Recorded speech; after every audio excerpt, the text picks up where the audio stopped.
Good evening friends, कैसे हो आप सभी। वीडियो अच्छी लगे तो लाइक कमेंट जरूर करें। तो यहाँ पे महल की वीडियो के बारे में बात करूंगी। साथ में जगत दीदी ने कल बोला था कि महल से कि आप सबूत रखिए, आप अपनी बात रखिए, मैं उसका जवाब दूंगी। लेकिन मॉर्निंग वो बदल गई।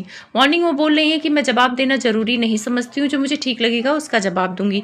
यानी वो मैदान छोड़ के भागने लगी। पहले तो लगा था कि शेर की तरह दहाड़ूंगी और ये चुप हो जाएंगे, लेकिन जगत जीजा चुप नहीं हुए और वो वीडियो पे वीडियो लाने लगे। तो जगत दीदी मैदान छोड़ के भाग गई, क्योंकि उनको लगा कि हार निश्चित है। क्योंकि भाई जो इंसान गलत होता है वो तो गलत होता ही है। अब आते हैं महल के ऊपर। तो महल ने सबसे पहला आरोप इन्हें लगाया है कि जगत दीदी गजनी हो गई हैं, क्योंकि जगत दीदी ने कहा मैंने तो नाम ही नहीं लिया और वो फालतू में कूद पड़े इस कंट्रोवर्सी में। मैं तो रिएक्शन वाले को बोल रही थी, पर ऐसा कुछ नहीं है। सबको पता है जगत दीदी आप महल को ही बोल रही थी। और जगत दीदी महल को ये भी बोली थी कि आपको कूदने की ज़रूरत नहीं, आपकी तो मेरी बात होती है। तो यहाँ पे जगत दीदी ये दिखाना चाह रही थी कि भाई मैं और महल मिले हुए हैं। पब्लिक को मैनिपुलेट ये करना चाह रही थी और इल्ज़ाम लगा दी जगत जीजा पर कि वो मैनिपुलेट करना चाहते हैं बीच में कूद के, कि भाई मेरे ऊपर इल्ज़ाम लग रहे हैं, घड़ी की सुई मेरी तरफ है। तो यहाँ पे जगत जीजा ने साफ साफ क्लियर शब्दों में कहा कि मैनिपुलेशन क्या होता है। मैनिपुलेट आप कर रही हैं, आप पब्लिक को बता रही कि मेरी आपकी बात होती है, लेकिन क्यों बात होती है आपने तो बताया नहीं। तो चलिए मैं ही बता देता हूँ। तो उन्होंने बताया कि इनका चैनल चला गया था और उसके लिए इन्होंने फ़ोन किया था, तो मैंने इनकी मदद की। उसके बाद ये जो ऑडियो वाला और वीडियो वाला सिस्टम चल रहा है, वो जगत दीदी ऑलरेडी महल से पूछ चुकी हैं कि आपने तो नहीं किया है फ़ोन करके। तो जब आप पूछ चुकी हैं तो आपको लाइव में दहाड़ने की ज़रूरत क्या थी और सारा एंगल महल की तरफ देने की ज़रूरत क्या थी। यानी इसका मतलब आपकी सोची समझी चाल थी। वो तो महल अगर वीडियो नहीं बनाते तो हम लोग को लगता कि भाई महल तो बात कर रहे हैं, यहाँ इन लोगों की साठगांठ है, ये दोनों मिले हुए हैं, फालतू में हम लोग जगत भैया को उल्टा सीधा बोल रहे हैं। लेकिन अच्छा हुआ महल ने क्लियर कर दिया कि किस वे में बात हुई, क्योंकि आप आधी अधूरी बात छोड़ के और थोड़ा बहुत सिंपथी लेके चली जाती हैं और पब्लिक उसी में गोल गोल घूम के आपको देवी बनाने में लग जाती है। तो अच्छा हुआ महल ने क्लियर कर दिया कि आपसे बात होती है। महल ने ये भी कहा कि आप उनका हाल चाल पूछने के लिए नहीं, आपकी अपनी प्रॉब्लम होती है जब तब उनको फ़ोन करती हैं, कभी उनकी प्रॉब्लम को नहीं पूछने गई कि भाई आपको इतनी गालियाँ पड़ रही हैं, क्यों पड़ रही हैं, कैसे पड़ रही हैं, उससे आपको मतलब नहीं है। आपको सिर्फ अपने फ़ायदे से मतलब है। और जगत भैया का दर्द साफ दिखता है। उन्होंने एक लाइन बोली जो मेरे दिल को छू गई। उन्होंने बोला आपने मुझसे प्यार किया ही कब, आपने तो कहा था प्यार करते हो। तो यहाँ पे जगत भैया सच में इनको प्यार करते हैं और ये लेडीज 4 साल से उस बंदे को बेवकूफ़ बना रही है। और यहाँ पे जगत जीजा ने ये भी क्लियर कर दिया कि जो लोग मुझे बोल रहे हैं कि मैं नेम फेम के लिए इनसे जुड़ा हूँ, मैं उनसे बता दूँ कि जब इनके पास यूट्यूब चैनल नहीं था तब से मैं इनके साथ हूँ, तब से मैं इनकी हेल्प कर रहा हूँ। ये बात तो पहले भी निकल के आई थी कि जगत दीदी के पहले हस्बैंड जो थे उनके बीमार थे या डेथ हुई थी, मतलब उनके हस्बैंड के रहते हुए शायद ये जगत जीजा को जानती हैं, मैं कंफर्म नहीं हूँ, लेकिन ये 4 साल उनके हस्बैंड को मरे हुए और तब से जगत जीजा इनको जानते हैं। जो भोपाल वाली वीडियो एक थी जिसमें जगत जीजा दिख गए थे बालों से, वो ये बोल रही थी, झूठ बोली कि मैं ऐसी नहीं हूँ, तुम लोग मेरे पे इल्ज़ाम लगा रहे हो, वो भी सच सामने आ गया। और जगत दीदी जो आप ये सती सावित्री का चोला ओढ़ के बैठी थी, चिल्ला रही थी कि एक बच्ची की माँ कभी लव मैरिज नहीं करती है, तो वो भी साफ पता चल गया कि जगत जीजा जगत भैया से पहले थे। यानी 4 साल से वो बनता है और जगत भैया तो 2-2.5 साल से आए हैं। तो यानी 4 साल के रिश्ते को भी जिस इंसान ने आपकी हेल्प की उस इंसान की आप नहीं हुई, तो जगत भैया की आप क्या होती। तो यहाँ पे तो आपने जगत भैया को भी धोखा दिया। जगत जीजा को छोड़कर जगत भैया से प्यार करने लगी, तो उस इंसान को क्लियर चिट दे देती ना कि भाई आपसे मेरा हो गया है, अब मुझसे आपसे प्यार मोहब्बत नहीं होगा, मुझे बहुत अच्छा लड़का मिल गया है जगत भैया और मैं उसी के साथ रहूँगी। तो आपने तो दोनों को फंसाया ना। जो आपने एक लाइन बोली थी कि सब कोई कह रहा है कि मैं 2 लोगों को ठगी हूं, और जाके उनसे पूछे कि 2 आदमियों ने एक औरत को ठगा है, औरत को बर्बाद किया है, तो औरत 1-2 आदमियों के पीछे क्यों पड़ी। एक आदमी के साथ रहती तो आपकी ज़िंदगी आज खुशी खुशी बीतती, आपको इतने लफड़े में पड़ने की ज़रूरत नहीं थी। तो जगत जीजा ने बहुत सारी बातें बोली हैं और जगत जीजा के कहने का मतलब यही है कि आप झूठ बोल रही हैं, आप लाइव में मेरे को बोली हैं, मेरे ऊपर सीधे सीधे टॉन्ट कसी हैं। तो ये बात सारी दुनिया जानती है। शायद ये गजनी हो गई हैं जगत दीदी, इन्होंने जगत जीजा पर सीधे सीधे इल्ज़ाम लगाया है जबलपुर वाली बात को लेकर कि वो बात तो हमारे दोनों के बीच में, तो फिर तीसरे को कैसे पता चल गई।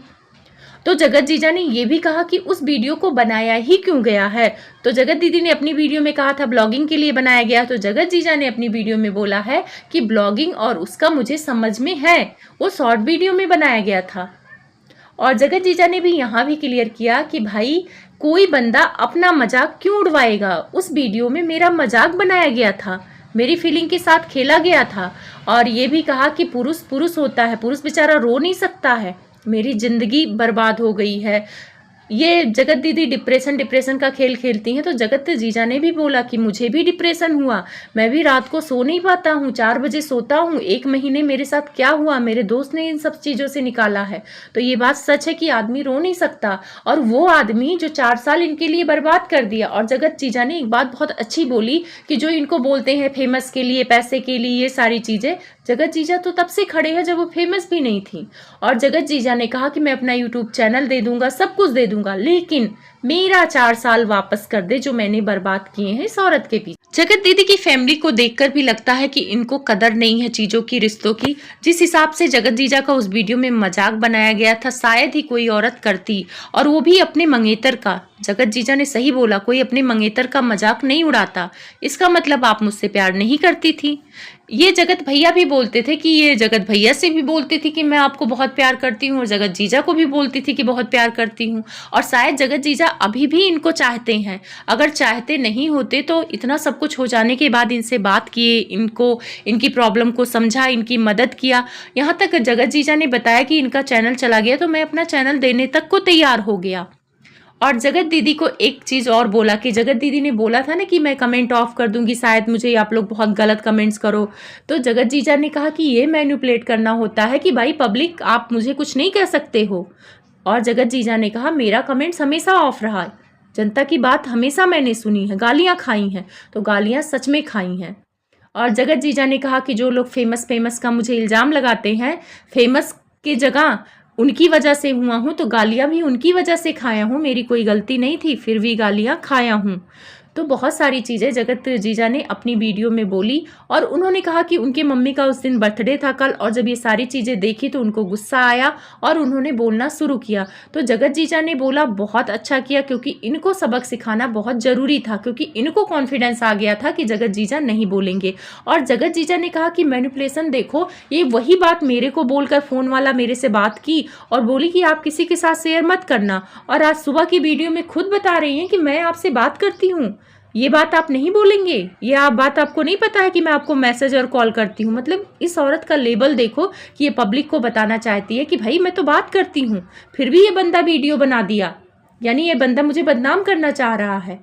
तो यहाँ पे जगत दीदी का ये जो बेटी गेम और ये औरत गेम खेल रही, जगत जीजा ने उसको खारिज कर दिया। जगत जीजा ने एक बात बहुत बड़ी अच्छी बोली कि सबके बाल बच्चे होते हैं और सब अपने बच्चों के लिए कमाता है, मैं भी अपनी माँ के लिए कमा रहा हूँ, मैं भी वो घर का बड़ा हूँ, मुझे भी काम करना है, मैं खुद काम पे जा नहीं पा रहा हूँ। इन सारी चीज़ों का मेरे पर फर्क पड़ा, और सच में पड़ा होगा। सारे लोग जगत दीदी के पीछे लग गए कि डिप्रेशन में। क्या आदमी का डिप्रेशन नहीं होता? क्या आदमी की इज्जत नहीं होती? ये औरत सोचो कब कितनी शातिर है कि अगर तुमको नहीं रहना था इस रिश्ते में तो उस बंदे को किनारे कर देती, लेकिन ना, इसको पता था कि जगत भैया से तो मैं शादी कर नहीं सकती हूँ, और जगत जीजा को ऑप्शन में रखती हूँ, जब मन करेगा शादी कर लूँगी, जब जगत भैया हाथ नहीं आएंगे तो जगत जीजा ऑप्शन में है, शादी कर लूँगी, आराम से ज़िंदगी बिताऊँगी। तो जो इंसान ऑप्शन और प्यार देखता है वो ज़िंदगी में कभी खुश नहीं रह पाता। जगत दीदी जो यहाँ बेटी बेटी लेकर आ रही हैं कि बेटी को बुरा लगेगा, बेटी को ये लगेगा, तो बेटी को बुरा लगेगा तो ये सारी चीज़ें क्यों की? जगत जीजा ने सही बात बोला कि ये सारी चीज़ें करनी ही नहीं थी। तो यहाँ पे जगत दीदी पूरी तरह से अपने ही जाल में फंस गई। जगत जीजा का ये कहना कि मैंने 4 साल बर्बाद कर दिए तो सच में बर्बाद हुए, और इस बात को सुनकर सारी जनता आपको थू थू करेगी जगत दीदी कि आप कितनी झूठी हैं। आपकी जो ये इमेज बन रही थी फिर से दोबारा से सती सावित्री वाली और देवी वाली, वो और नीचे चली गई कि 4 साल के रिलेशन को आपने ऐसे कुचला, उसका मजाक बनाया, शगुन के बाद आपने उस बंदे का मजाक बनाया। तो जब आपको शादी करनी नहीं थी तो उस बंदे को फंसाया क्यों? रहती आप जगत भैया के साथ खुशी खुशी। कौन कह रहा था आपको महल से शादी करने के लिए? कौन कह रहा था फीलिंग से खेलने के लिए? जब वो इंसान इतना ही बुरा था, आपको उनके साथ नहीं रहना था, तो उस इंसान की भी ज़िंदगी ख़राब कर दी। उन 4 सालों में क्या उनको लड़की नहीं मिलती? क्या वो दूसरी लड़की से शादी करके अपनी ज़िंदगी खुश नहीं रहते? लेकिन आप उनको ऑप्शन में रखें कि भाई वेट करो, मैं आऊँगी, आप ही के पास आऊँगी। ऐसे नहीं होता जगत दीदी।